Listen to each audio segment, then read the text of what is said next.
Lizzie, baby, we're here. Did you like my chicken post? I loved your chicken post. You know, I am a chicken queen. That was from my pottery. I just took a picture. Oh, that was so cute. Yes, and look, I wore a matching sweater. How weird is that? I saw something with a chicken on it the other day. I'm going to buy for you. No, I had this sweater on all day.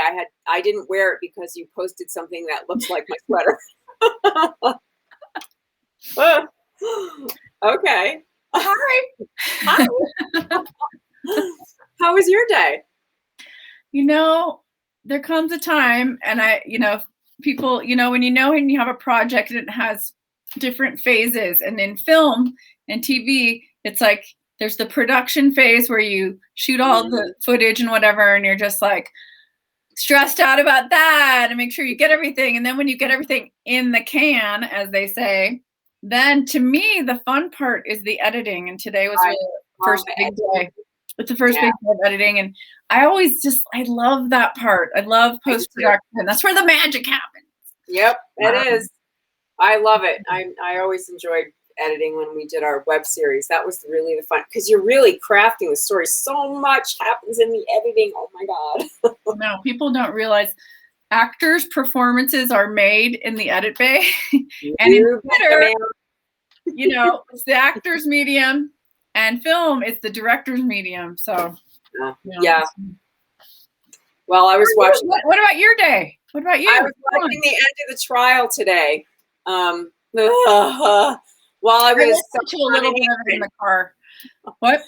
I was actually sewing an apron. I was finishing apron number 6 today, and then listening to the trial, which was so intense. I've never. I mean, like, the closing arguments went on for hours. So it was interesting to listen to, and now we're in the scary phase.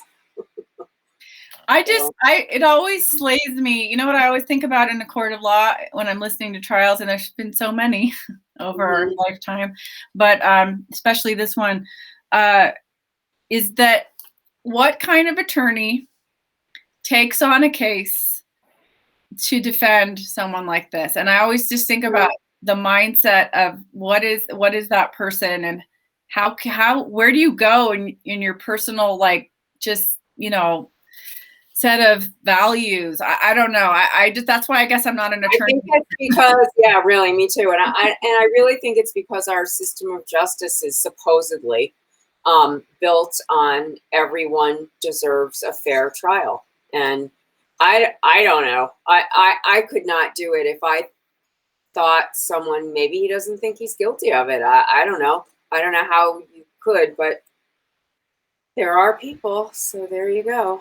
It was really intense though today. So that's what I did. I almost finished apron number 6. And how many aprons do you have to make? 7, I think. 7? I thought it was 6. Oh well. Okay. No, it's 8 aprons. Sorry, I'm 8. on apron number 7. That's a lot of aprons, people. I know. Oh God. So I had all the ingredients for chicken marsala, and I just happened to look in my closet, my wine closet, and I saw the marsala, and I'm like, I have not made that. I need to make it. Chicken marsala is so good. I have such fond memories of a child, of the taste of it, and the breading and all the making it, mushrooms and stuff. Yum. So basically, it's chicken and mushrooms with some people make a creamy marsala sauce, and some people don't. So there's that. But I am going to add half and half to mine. You can add heavy cream or half and half if you want. If you don't, you can leave it out and just thicken it with the flour in the bottom of the pan. So yum. I have my chicken breasts are thawed out, and they're. Oh, hi, David. How are you? Hi. All of a sudden, I'm talking to Debrianna, and I'm thinking I'm just talking to her, and then the camera moved. David's there. That's right. He came in from his outdoor project. It's in a bit of a tangle here. I'm he's untangling. Don't, everyone, just look away for a moment. Just for a moment. Okay. Okay, I'm pretty sure this is Peggy who is saying, are you using alcohol tonight? Because there was no alcohol actually served this past Friday. That's true. I'm making up for it tonight. Okay, she's making up for it, Peggy. Okay, David's making up for it right now. Okay. People were worried you didn't get alcohol last time. No, he got his alcohol. All is well. So okay. I got out this package of organic chicken breasts from Costco, so there's probably more than I should have really needed, but and they're fat. And so I want to pound them out into thin cutlets. So that's what I'm doing. Here's another thing we could say that, tenderizing, I should say, the chicken really is an incredible thing if you've never done it. Yeah. It really makes the chicken taste good. Yeah, it really does. Now I'm just going to... Here she goes with the knife. What? Slicing the flesh. I have sliced my chicken breast in half, and I'm going to pound it out between. There's a word for that. What's it called? Well, it's not really butterflying it. Yeah, it's not butterflying it, is it? No, because if you butterfly, you leave it too. All right. You keep this. Okay. Like if I guess you could fillet it. It looks like angel's wings to me. Isn't it pretty? Bash, bash, bash. You're like, and I'm gonna smush them. You can take out your aggression. So see, today I was a little annoyed at the trial. And now I have if you're annoyed at anything, just tenderizing meat. It's a good thing. Okay, really aggression's out. Healthy thing to do. Yeah, filleting. I think you're right. Okay, someone's asking, do you have a source for local grown chicken? Well, there's a new butcher that just opened that I have not been to. I've seen it. They have people wearing a chicken suit in the middle of Cerritos Road with a sign saying, shop here. I'm going to go check it out. I don't even know. I think if they have a chicken suit, one might imagine there are chickens in there. And they had a steak. They had a steak balloon. They had a steak balloon. Okay, so if you wanted to butterfly it, see, you can stop right before the edge and keep the chicken all one piece. Right. And this way you can stuff it, fold it over and stuff it. If you wanted to do that, you could. Do you know if the Dr. Feelgood's butcher place is still there?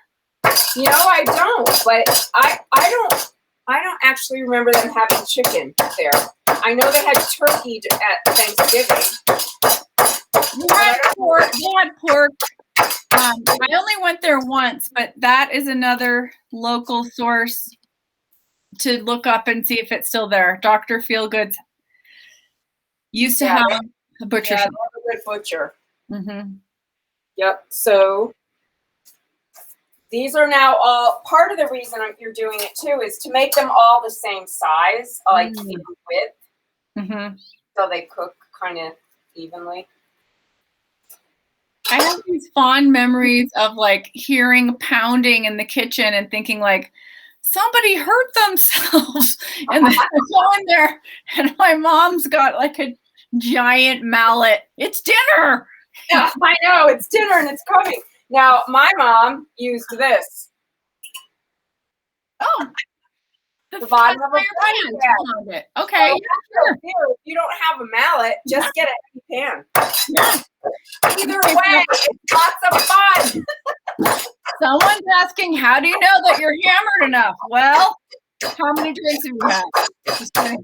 How do you know when it's done, Debrianna? How do I know when what's done? The hammering. Oh, when you've hammered up? Basically when they're all the same width. And I mean, you don't want to beat it to death. but just, you know, thinner. You want it to be thinner. yeah, they're thin. So I'm going to take this out. The other thing about using the plastic is also it keeps your cutting board clean. Yes. Hammer is good too. This is true. You can do yes, it. Hammer will work. Hammer work. Hammer, a heavy pot. You know, there's all kinds of things. A mallet. Okay.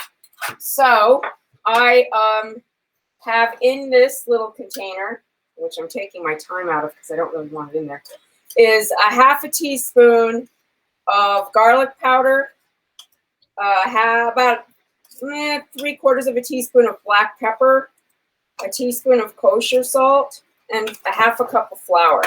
Okay. Somebody's asking a 1/4 inch or a 1/2 inch on the chicken. Geez, you're specific. It's probably Peggy.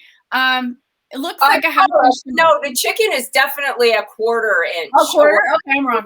1/4 inch. Yeah, or less. I mean, it's thin. That's thin. Okay. Yeah, it's a thin baby. Okay, so I'm going to do equal parts, and this is going to be, I'm eyeballing, but I know what I want. You were doing so well, Debrianna, until this moment. I know, and then everything went to hell in a handbasket. There's 2 tablespoons of olive oil in there, and I'm going to add 2 tablespoons of butter to it. This is our go-to because in the book, the publisher slammed us on our circles of olive oil. And so we just did 2 tablespoons every time. And salt to taste. She's like, how much is it? I'm like, I don't know. Use your taste buds. Or she's like, why do you taste it? I'm like, what? Because you have to taste it if it tastes right. Okay, so we're gonna cook the chicken in here in this oil and butter mixture. So that's getting up to temperature. So in the meantime, I'll tell you what else I did. So I have about, one of those 8-ounce packages of mushrooms. Mm-hmm. They are sliced. Oh, look how beautiful that is. 4 cloves of garlic, minced. Ew. One little shallot. No, well, actually, it was a medium shallot, sliced thin. Wow. And you put it all in a little tray. I did. That's all going to go in the sauce at the end. Okay. And what else did I do? Oh, I didn't have quite as many mushrooms as I would have liked. So I rehydrated some shiitake mushroom tops. And so this is how they look when they're dry. So how many did you happen to have? Crispy. How many did you have of the raw? And then how many dried? I think about 8 ounces. I had a huge container of mushrooms. I think I had about what I had left was about 8 ounces. Okay. And then you're adding how much? Yeah. See, this is a shiitake, and this is the dry one. Okay. This soaked for 20 minutes in hot water. Okay. And I saved the water because I'm going to add it to the sauce. That shiitake mushroom water is so flavorful and good. So flavorful. Yes. Okay, so this is getting hot, and I'm going to start the chicken. Okay, there's a lot of questions, Debrianna. I'm sorry. One is, can you use a cast iron to cook this? Yes. Absolutely. Sure. And Absolutely. Doesn't your neighbor grow mushrooms? I don't know. Do I have a neighbor that grows mushrooms and I don't know that? What kind of mushrooms are you talking about? I don't know. Okay, so I'm dredging this in flour, which basically means I'm coating it on both sides and I'm shaking the excess off. Mm. Now, I don't want too many in the pan because it brings the temperature down. So I'm just going to let those sit in there, and then I'm going to take them out and transfer them to that cast iron pan, which I'm not really going to cook in. I'm just storing them over there. Okay. While I make the sauce. Mm. What else am I going to tell you? I have cream. I have chicken stock. I have Dijon mustard. That's what I add to my Marsala sauce. Yes. And I think that's really all the ingredients. And the wine. Yeah. Well, if you don't have Marsala, I saw a recipe once from, I think it was Barefoot Contessa, and she used like a sherry and white wine mix, which you could do that to sort of achieve it, but everyone should just go out and buy some Marsala to have in your cooking arsenal because it's such a delicious flavor, especially with your mushrooms. My God, it's important. It's so good with mushrooms. And I have a dry one. There's a sweet Marsala and a dry Marsala, and I like to use the dry for this. So someone's saying you store them in the cold cast iron. Yeah, I'm just going to store them in here. Well, this isn't really cold. It's pretty warm because it's sitting on the stove. Okay. So it is not cold, really. Okay. Oh my God. Someone said not to be difficult, but could you substitute mushrooms for something else? Ooh, okay. Could I what? Substitute mushrooms? No, not, well, I mean, I guess it wouldn't be. Why would you want to do that? Do you not like mushrooms, or because it really is important to the dish? Chicken Marsala is basically chicken and mushrooms. So if you substitute it, it's chicken and a Marsala sauce with something else. Right. And I don't know what I would use. Maybe artichokes and prosciutto. Oh, someone's allergic. Okay. Well, artichoke. Well, what about asparagus? Sure. Maybe. I don't know if I would do asparagus with Marsala, to tell you the truth. Okay. But I would do artichokes. I could do artichokes, yeah. You could do artichokes. Like grilled artichokes would be good. Yeah. Yeah, you want them already cooked, like in Trader Joe's has them in that jar. Right. But not the kind in that vinaigrette. No, I wouldn't use a one that's been dressing and sitting in like a vinegar sauce. No. Right. But that kind of has a mushroomy flavor, so you could still get them frozen. Oh yeah, true. Eggplant, someone's asking? Nah, I wouldn't do that. Yeah. Eggplant's weird to cook like that. I mean, it wouldn't hold up. It would get mushy. But I like that we all have our thinking caps on. Well, but the cool thing is, when you learn how to make great sauces, you can experiment. I mean, this is a classic that you're making right now, and I think the flavors are incredible. But say there is someone who can't eat one of the components, then sad. Mushroom allergy? No.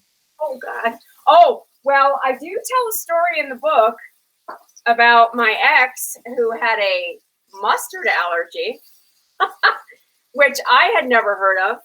And it was the first time he was coming to my house for Thanksgiving. And my sister came from Connecticut to spend Thanksgiving with me. And we had found this recipe that you coat the entire turkey in mustard. So we had a whole mustard theme for the whole Thanksgiving. And he had never told me that he was allergic to mustard. That was a fun Thanksgiving. That was the relationship in a nutshell. Yeah, I know. I was like, I should have known. Who the hell is allergic to mustard? And doesn't tell you. Truly, and doesn't tell you. Okay. So the chicken, I'm just letting it kind of get light brown on both sides. You're going to put it back in the sauce. So you don't have to stress whether it's cooked all the way through. These are really thin, Peg. See? I don't even know if they're a quarter of an inch. They might be a little thinner. Peggy thinks that you intentionally made the mustard dinner. I think he thought I did too. And he should have left. And there you go. Oh well. Oh, well. Okay. So what else am I going to do? as soon as the chicken comes out of here, I'm going to throw a little bit more butter in there. Why not? Like another tablespoon. And I'm going to cook the mushrooms in there. Mushrooms, shallot, garlic, thyme, and then I'm going to add all the liquid stuff after that. Deliciousness.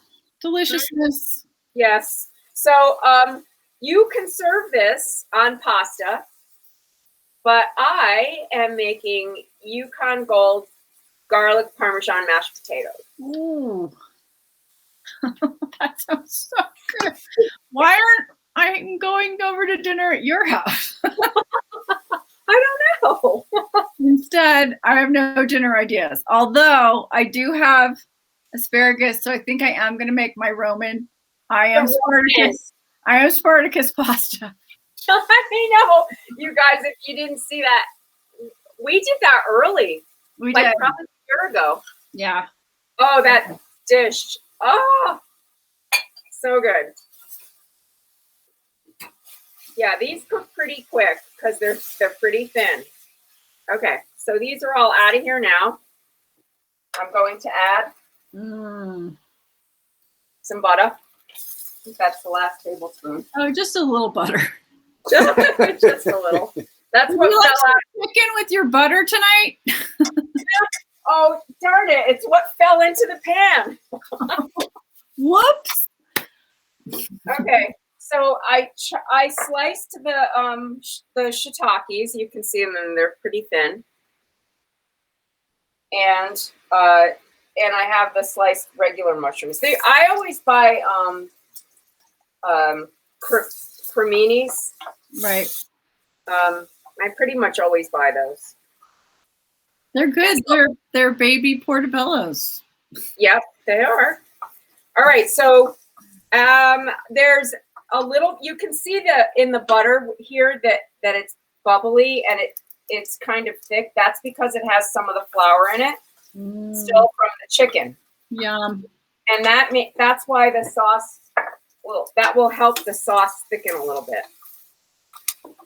This is the kind of dish, like, if you're having a date and you want somebody to marry you, you just make this. Or you're like somebody and you want them to like you more, you just make this. Just make this. Just make this. You'll be fine.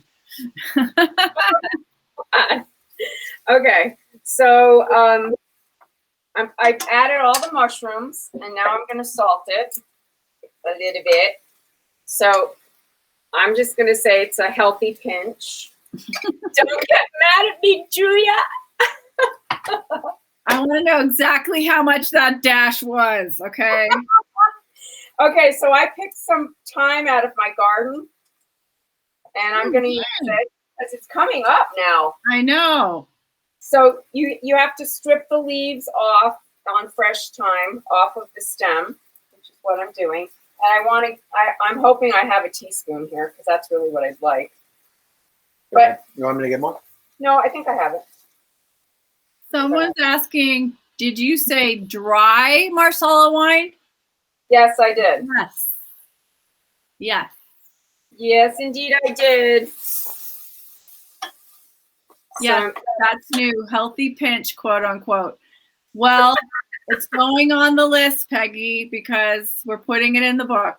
That's it. Well, the thing is, after you do the healthy pinch, you may taste it and use your taste buds to see if there's enough salt.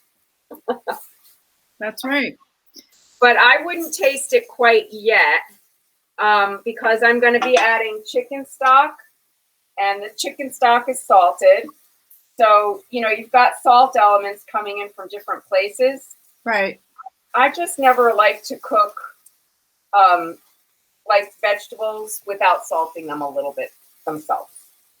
Yeah, me too. Especially mushrooms. Yeah, when you add it later, it's never the same. Yeah. I don't know why. I am not a classically trained chef. All I can tell you is that's what I know. It's instinctual. Yes. So I do have a teaspoon. I do. So I'm going to throw in a teaspoon of thyme.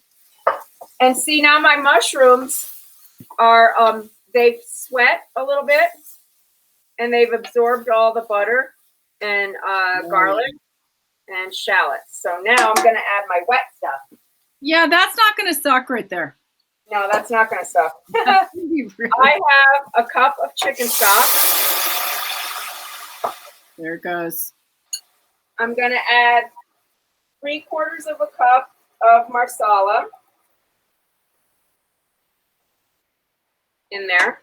There goes the dry Marsala. Here, look at here. I'll show you. It's this Oh, one. God. My mouth is watering. Oh, this smells so good. Marsala is very sherry-esque, I have to say. Yes. So, It's a Spanish wine, isn't it? I think so. Yeah. I think it's Okay. from Spain. Yeah. I got these tiny spatulas. They are perfect for going inside of a jar. Okay. I have to say, I'm in love with my tiny spatulas. Sometimes you just get excited over, I the simplest thing. funniest things. Okay, so I'm gonna add about a half a cup in of the. I should tell you this. This is the shiitake mushroom broth. When you soak them, and you have to soak them for about 20 minutes, there's usually some residue. Like I don't know. It's not dirt. I don't think it's just. I don't think it's dirt. Crispy bits. Yeah. On the Yeah. Don't put those in. Let Yeah. those stay out. Okay, so I have a half a cup of cream. This is actually half and half going in. And now I'm just going to let this here. Oh, God, look at this. It's so good. Oh man. Now I'm getting all the brown bits up that were there from the chicken. And Good. and I'm pulling that up off the bottom. These you can use at a high temperature. I love them so much. I have to show you though, because it's not just this tiny one. Check these out. This is like super skinny, so you can go like a ketchup bottle. Yeah. I love these things. Where did you get them? On the line. I got them at Amazon, I think. I don't even know why I found them. I just did. A lot of times these marketers online are so clever where you'll be buying one kitchen thing and then all of a sudden something pops up and you're like, oh, I need that. Okay, this is weird. You have to see this. I didn't even tell you this. I got these used copper pots that are gorgeous. Okay. Where? When? What? What? Okay. Copper pots? I can't even lift them. They're so damn heavy. Where David, did you get them? I have to find a place to hang them. Debrianna, like you don't just go finding copper pots. Where did you get these things? I bought them from Mark. Are you serious? Are you serious? Look at them. Oh my God. I'm so I jealous. love these pots. Okay, so this is the weirdest thing. They're used. They're from France. He carried them back from France. He's never used them. He didn't want them? Nope. I went, I'll take them. Oh my God. They're so heavy. Why did he not want them? He has 1,000 pots, and he said he never used them. Oh my God. That's like, that Tough. never happens. I know. I was so happy to get them. So awesome. The 1,000-pound pots, they weigh so much. They're gorgeous. Wow. But those okay, are the best things to cook in. I buy them used. I'm like, he called me and said he was having a yard sale, and he had these pots and thought of me. He sold them in a yard sale? Well, he was gonna, but he sold them to me first. Okay. Ooh. Okay, listen, this is the whole point of my story. Okay. I get the pots, like, I don't know, maybe it was 2 weeks ago or a week ago. And this comes in the mail today. Professional cook grade cookware. And it's a magazine about pots, really high grade pots. I'm like, is my phone listening to me? Where did this come from? Wow. Yeah, sometimes it's just too much of a How coincidence. creepy is that? Yeah, I know. It's Major Big Brother. Okay, someone's saying, Mark? Who is Mark? Mark. He is a writer for New Mexico Magazine. And he interviewed me and Lisa for it. And I think we're in this month's issue. I keep meaning to pick it up and haven't been anywhere where they're selling it yet. Is it out? I think it is. Yeah. My friend Eric Olson was in it. Because he's known for doing it's a articles about food, and We should check this out to see if we're in the magazine. I know. I keep meaning to pick it up at the store. We could share it with the Corona Kitchen. Yeah. Okay, this is delicious. I'm going to add a little pepper. It's not super thick. If I want it to cook down up to about half before I throw the chicken back in. Now, would there be a difference if you use cream instead of half and half? Yeah, it would thicken faster. I think it would thicken faster, but I didn't have cream. So half and half works. Cream has a higher fat content, so it would be thicker and like you get more of a creamy sauce. It's a little heavier. I don't necessarily want a heavy sauce anyway, and I always have half and half around because I don't drink my tea or coffee without it. I know you and I are so like, it's like half and half is always in my refrigerator. I'm so addicted to half and half that I have actually heavy cream in my freezer in case I run out. Okay, so this is what I did. I cooked these Yukon Gold potatoes in chicken stock. Yum. I'm just gonna toss them in some butter and garlic, and then I'm gonna mash them with a little bit of Parmesan cheese. And mon ami, I am fini. That sounds like heaven.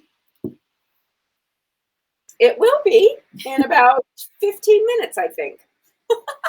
The other reason I'm happy I did this in this cast iron skillet is the chicken, as it's sitting, makes juice. It releases some of its juice, and that I'll just pour right back into the sauce.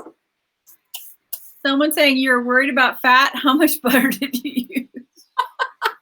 I'm not worried about that, really. I'm really not. I just don't have any heavy cream, or I would have used it. I think you could actually use sour cream if you had it. Yeah. If you had to. I mean, there are ways. Or you don't have to do anything. You can just leave it with, if you have a problem with dairy, you can do the whole thing with olive oil and not use any butter, and just leave the sauce the way the sauce is with the chicken stock and the marsala and the mushroom juice, and not add any dairy to it. And it is perfectly delicious that way. It is delicious that way. I think so much of it is, we're so used to, slicing into a piece of chicken that's really thick or roasted, or, the breast or the thigh. But when you pound out and tenderize the meat, it is so thin and tasty, and with the sauce, and it's just you could eat that all day. Yeah. Yeah, like the reason I have the extra and I don't really care is because leftovers on sandwiches, delicious. That was one thing we realized in the cookbook when we've been going over everything, is our recipes are so big and we don't even cook for that many people, either of us, but we love leftovers because then you don't have to cook again. Oh, this slice of chicken on like crusty bread with some just lightly warmed up prosciutto. happy camper you would be. Delicious. Okay, someone's saying, so you put this whole chicken and sauce on top of the potatoes or on the side? No, I mashed the potatoes and I put it on top. But, you know, you could do pasta too. That's perfectly legit. Mm-hmm. We just had pasta last night, so I thought the potatoes might be fun. Yummy, Debrianna. Bravo. Thank you. So we will see you guys Friday. I think Lisa's cooking. Yes. Yes. There might be alcohol involved as I'm cooking. We'll see. And I don't know if Holly's going to cook tomorrow, so we'll find out. We'll find out. We'll get back to you. We'll get back to you on that. Get back to you on that, people. Thank you for hanging out with us. I'm going to do the usual on-screen agenda and tell you to please catch our Instagram account at The Corona Kitsch and to join a favorite political group of mine, DemCast. Oh, today's Monday. On Mondays, I should put that on there. I will next week. Reverend Barber does a live Facebook. He's the head of the Poor People's Campaign, and they're a fabulous group. If you're interested in staying active, and we need to be, please join one of the groups. And DemCast does a call every Tuesday and activates people when we need to call our senators, what we need to say. They make it so easy. So we need to stay active. I know everyone's tired. Everyone. It never ends. And especially now is the time to not give up. You have to just, I mean, there's so much going on politically that one must be aware of. Yeah. So thanks. And we'll see you maybe tomorrow, but definitely Friday. Thanks, everybody. Great to see you. Yeah. And thanks for hanging out with us and asking questions. Talking to y'all. I'll be posting a couple of aprons this week too. And congratulations to our banner winner, Erica. Woo! Beautiful, Erica. And the runners up tomorrow. Yeah. Woo! Bye. Everyone stay safe. Wear a mask. Get a vaccine.